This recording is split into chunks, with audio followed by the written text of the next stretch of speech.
Hi எல்லா லிலிஸ், எல்லோரும் எப்படி இருக்கீங்க? நல்லா இருப்பீங்க நம்புகிறேன். This is chapter 2 of must hate the play boy. Last chapter எல்லோரும் என்ஜாய் பண்ணியிருப்பீங்க நம்புகிறேன். Chapter 2, you found me. Tori's point of view. After my brief conversation with James, I immediately went out to meet up with Chole. We are scrolling down the shopping street of East Hampton, busy browsing for clothes and accessories to wear for the masquerade ball. So how was brunch? She finally asked. The usual. James is being sweet and gentle man. It's not hard to be attracted to someone like him. I blushed as I remembered the way James smiled at me. Attraction, that explains everything. She bit out not before she entered the Ralph Lauren boutique.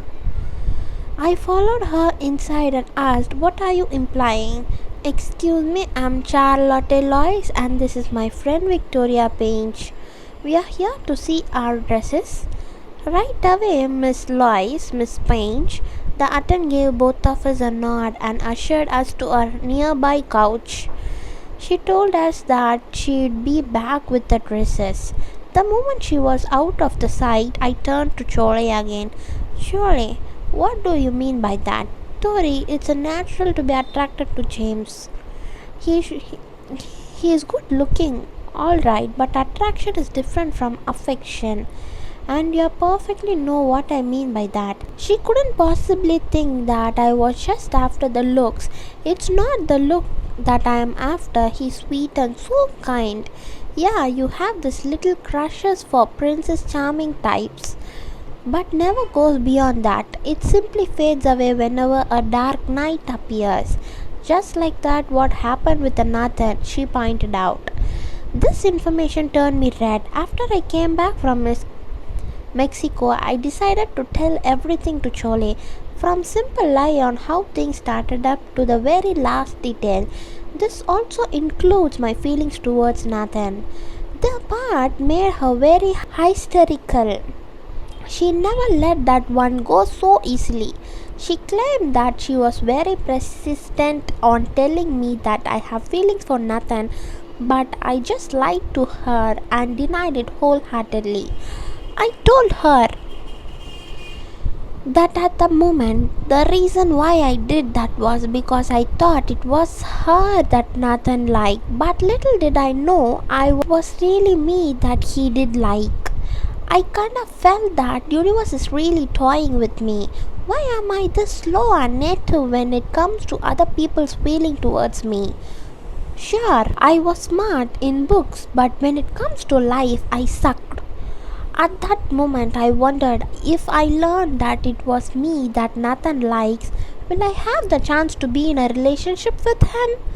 Well, there is no point of dwelling in the past because no matter what, I couldn't change it, and my feelings for him, just like what Chole said, already faded away. But that confession, Chole felt bad about it. She was so angry at herself for not seeing right through me. Even if sometimes my moves were kind of transparent, she remained ignorant about it because she trusted me and my words too much. She never expected me to lie to her in any possible way. Great! Now I could finally say that I wasn't just great pretender, I was also the great deceiver. Way to go, Tori. So much for being the innocent one. But that act should stop there. I promised that I will never lie to her nor to myself. This time I wanted to be real. It's different this time around. I'm not lying and I want to give him a chance, I said truthfully. "Why?" Chole shrinked. "What do you mean why?" I asked. "Don't be silly. Why should you do something big like that? It's only been months since your last relationship with Don't, I want. See what I mean? Even the mention of his name is still unbearable to you, and you claimed yourself you moved on." Chole rolled her eyes on annoyance. I ignored her. There were nothing left to say when it comes to him. But Chole wasn't the type who let go of this topic so easily. You don't want your next relationship to be based on lies again, right? She looked at me and waited for me to answer. Jolie, I don't want to hear this again. I'm doing my best to move forward. You should help me.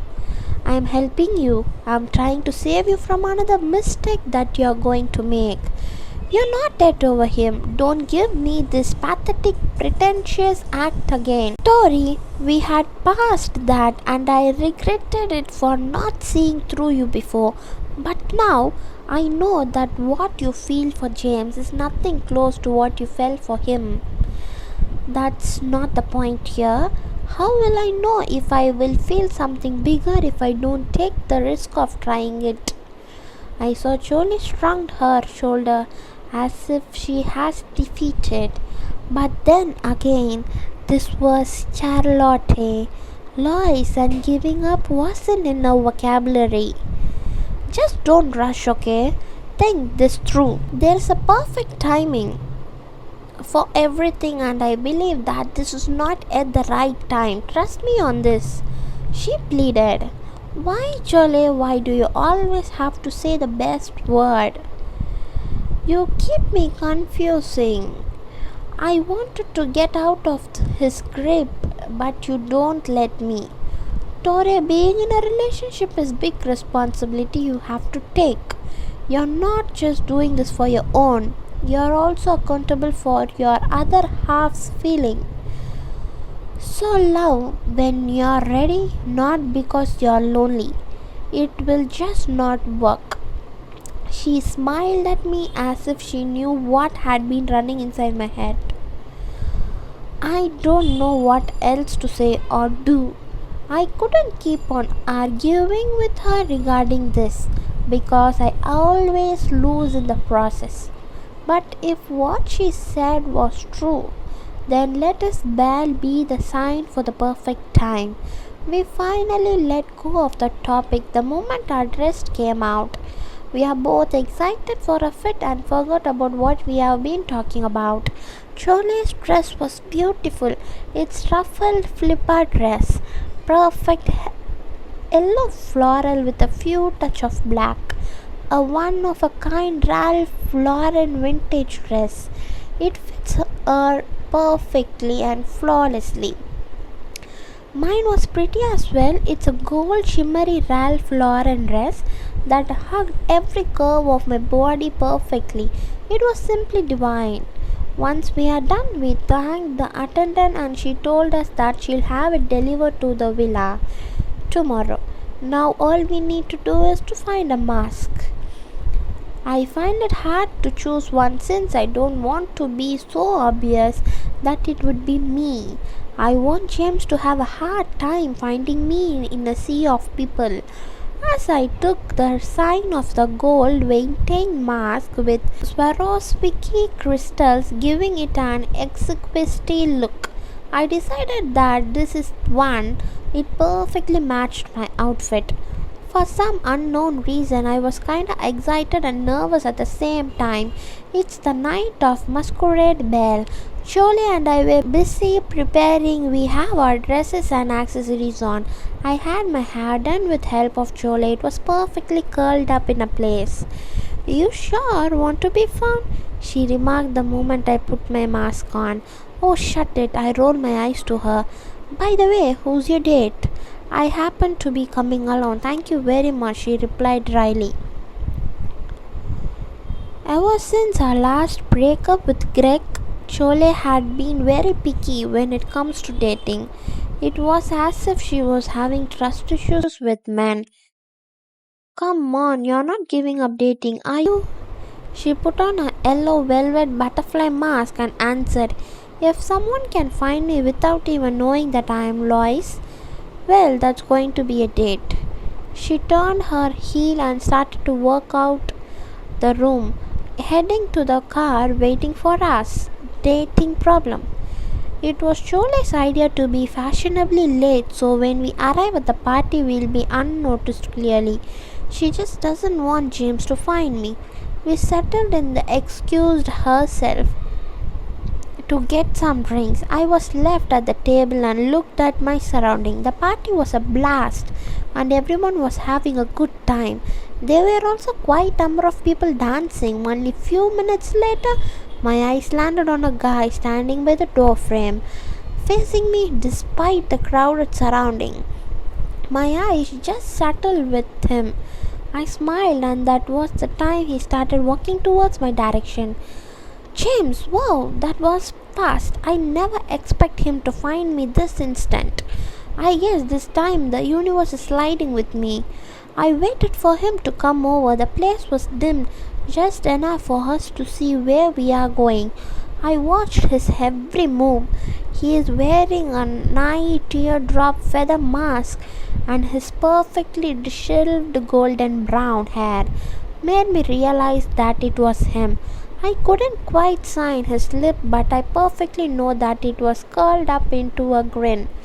He is still the usual. His stance, the way he moved, it was like the first time I met him at the party, full of confidence. By the time he reached my destination, he extended his hand and I gladly took it. He escorted me to the dance floor. Maybe he was expecting me to give him the dance that I owed him. I smiled at this. Now that he was close, it was even hard for me to see his full face because of the intricate design of his mask. He entwined my hands through his neck and he wrapped his hand to my waist. For some strange reason, I started to feel nervous about this. My heart was beating in the fast place. This is new. I never felt this nervous around James before. I always feel safe around him, but this time it's butterflies. So doesn't this mean that I'm ready to give him the chance? James, you're surprisingly silent tonight. What's gotten into you? I tried to lessen the tension in the air. Him being so quiet was making me more jittery.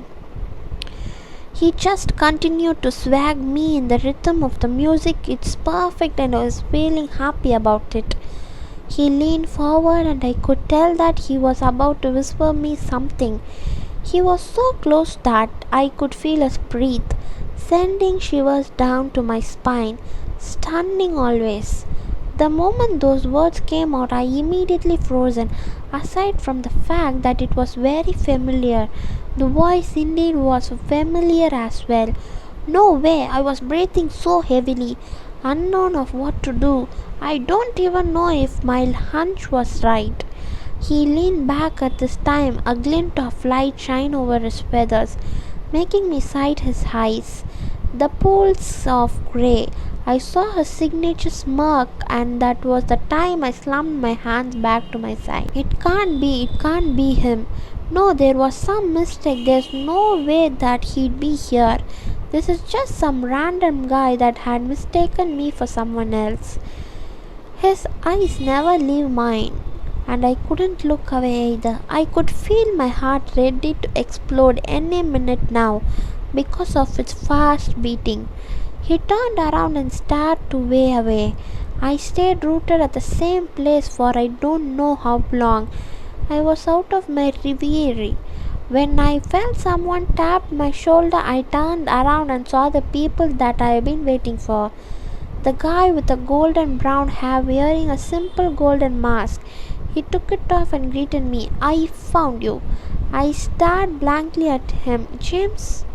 I shuddered. Now I am lost. So guys, I guess you all like this chapter. We'll meet in the next chapter. Until then, take care. Bye bye.